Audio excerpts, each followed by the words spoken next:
Hello, good evening to all. My name is Sukanya and I welcome you all on my channel.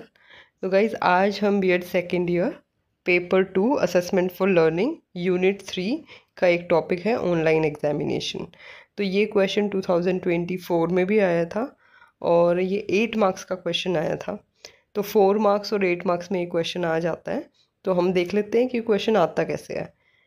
ये question आएगा, what is online examination system and how is it beneficial for the students in today's education, or what is e-assessment, give advantages and limitations of online exam system। तो हम पहले meaning लिखेंगे कि online exam system क्या होता है, जो कि इलेक्ट्रॉनिकली जिस एग्ज़ाम को लिया जाता है, मतलब कंप्यूटर बेस्ड जो एग्ज़ाम होता है उसको हम ऑनलाइन एग्ज़ाम या ई एग्ज़ाम बोलते हैं। Online exam is also known as e-exam or electronic exam. In this, computer and internet are used as medium to conduct the exam. Making question papers, evaluation of exam and surveillance is done online. तो सारी चीज़ें, question paper बनाना हो या फिर paper को check करना हो या सर्विलेंस हो, मतलब चेकिंग वगैरह हो, सब कुछ ऑनलाइन ही होता है। It is a web based exam. A dedicated software is used to manage the examination process। तो इस सारे काम के लिए, एग्ज़ाम को कंडक्ट करवाने के लिए एक सॉफ्टवेयर बनाया जाता है और उस सॉफ्टवेयर के थ्रू ये पूरी एग्जामिनेशन प्रोसेस को मैनेज किया जाता है। मोस्टली ये जो एग्ज़ाम होते हैं ये MCQ बेस्ड होते हैं, मतलब ये सब्जेक्टिव एग्ज़ाम नहीं होते, इसमें आपको बहुत कुछ लिखना नहीं होता, बस आपको टिक करना होता है। When students sign in their profile, paper is displayed and after time is over, paper automatically disable। तो जैसे ही बच्चा अपनी लॉगिन आईडी वगैरह से प्रोफाइल के अंदर साइन इन करता है, वैसे ही पूरा का पूरा पेपर खुल जाता है और जितने घंटे का वो पेपर होता है, जैसे ही टाइम ख़त्म हो जाता है वैसे वो अपने आप पेपर वहाँ से चला जाता है। फिर हम देखते हैं कि इसके एडवांटेजेस क्या हैं। पहला एग्ज़ाम तो यही है कि इंस्टेंट रिज़ल्ट मिल जाता है आपको और रिज़ल्ट एकदम एक्यूरेट होता है। दूसरा एडवांटेज ये है कि ये सेफ़ भी है, कॉस्ट इफ़ेक्टिव भी है और एनवायरनमेंट फ्रेंडली भी है। कैसे कि अगर पेपर का यूज़ नहीं होता इसके अंदर, तो इसमें क्या है कि हम एनवायरनमेंट को प्रोटेक्ट करते हैं, क्योंकि पेपर को बनाने के लिए बहुत सारे पेड़ काटने पड़ते हैं, तो वो सब चीज़ें भी हम अवॉइड कर सकते हैं। Third thing is it is easy to supervise the online exam. तो यहाँ पे सुपरवाइज़ करना भी, क्योंकि ऑनलाइन सर्विलेंस होती है, ऑनलाइन हम हर चीज़ को कैच कर सकते हैं, तो वो भी इजी होता है। आप आराम से एक कंप्यूटर पे बैठ के सारे बच्चों को सुपरवाइज़ कर सकते हो। Then next point is it is accessible to the students with disabilities. तो अगर कोई बच्चा है जिसको कोई डिसेबिलिटी है, तो वो एक जगह पे जैसे अपने घर पे बैठ के एग्ज़ाम दे सकता है, तो उनके लिए भी ये असेसिबल है। The next point is it is useful tool to self check for students.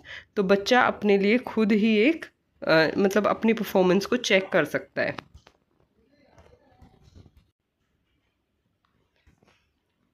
Marking of the exam is easy. तो मार्किंग भी जो है इजी है, क्योंकि बहुत कुछ चेक नहीं करना। अगर आपका आंसर ठीक है तो आपको मार्क्स मिल जाएंगे, अगर नहीं है तो मार्क्स कट हो जाएंगे। Next point is it reduce the wastage of manpower, stationery, error in marks and wrong counting of marks can be avoided. देखो इसके अंदर बहुत सारी चीज़ों को हम बचा लेते हैं। एक तो क्या है कि अगर हम पेपर लेते हैं तो पेपर चेक करने के लिए हमें बहुत सारे टीचर्स चाहिए होते हैं, उस चीज़ को बचा सकते हैं। सुपरवाइज़ करने के लिए हमें हर हॉल में एक टीचर चाहिए होता है, वो भी हम बचा सकते हैं। फिर बहुत सारी स्टेशनरी जैसे कि पेन वगैरह की ज़रूरत होती है, ये सब चीज़ें भी हम बचा सकते हैं।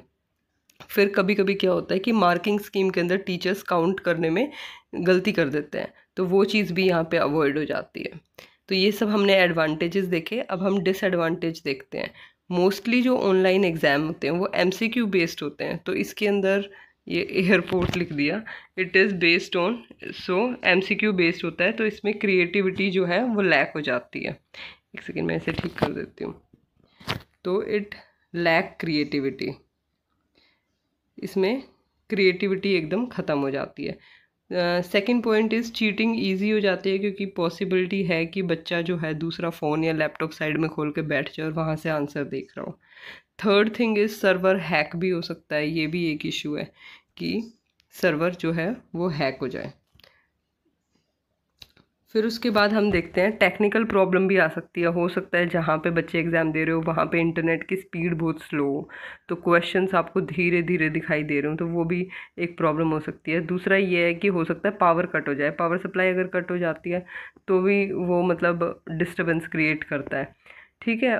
फिर उसके बाद है all the students they don't have knowledge of computer, तो हर बच्चे को कंप्यूटर की नॉलेज भी नहीं होती, तो उसके लिए उस एग्ज़ाम को देना इतना ज़्यादा कंफर्टेबल वो फील नहीं करता या इतने अच्छे से नहीं दे पाता जैसे कि वो पेन पेपर के थ्रू देता है। Then next point is technical staff की ज़रूरत होती है, क्योंकि इन केस कोई भी आपके कंप्यूटर में या उसमें गड़बड़ हो गई तो फिर आपको टेक्निकल स्टाफ की भी वहाँ पे ज़रूरत होती है। तो आज की वीडियो में इतना ही। आज हमने पूरा ये ऑनलाइन सिस्टम देख लिया है। ई असेसमेंट जो एग्ज़ाम होते हैं वो कैसे होते हैं, ये सब हमने आज की वीडियो में कवर किया है। So thank you very much for watching the video. अगर आपको वीडियो अच्छी लगी हो तो प्लीज़ लाइक शेयर और सब्सक्राइब कर देना। इट्स अ रिक्वेस्ट कि अगर आप हर रोज़ वीडियो देखते हो तो प्लीज़ आप चैनल को सब्सक्राइब कर दें। Thank you.